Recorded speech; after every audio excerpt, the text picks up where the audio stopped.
बहुत समय पहले सूर्यपुर नामक राज्य अपनी खुशहाली और समृद्धि के लिए विख्यात था।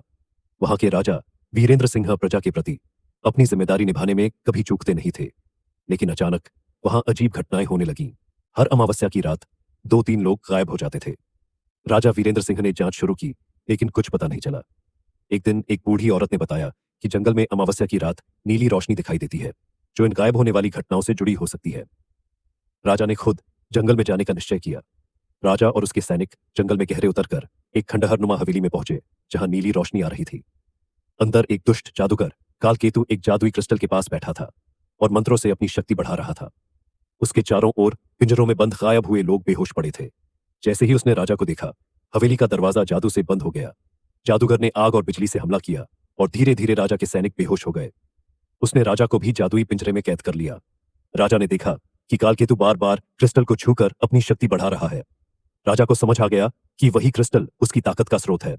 राजा ने अपनी तलवार से एक जलती मशाल गिराई, जिससे आग फैल गई और क्रिस्टल जलने लगा और कालकेतु की शक्ति खत्म हो गई और सभी लोग जादुई पिंजरे से आजाद हो गए।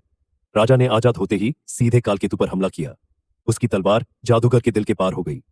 कालकेतु मरते ही क्रिस्टल की शक्ति पूरी तरह से नष्ट हो गई और सभी बेहोश लोग जाग गए। राजा उन्हें सुरक्षित महल वापस लाया। अगले दिन राजा ने खंडहर को नष्ट करवा दिया और राज्य में खुशहाली लौट आई। राजा वीरेंद्र सिंह की बहादुरी और बुद्धिमानी की कहानियां हर ओर गूंजने लगीं।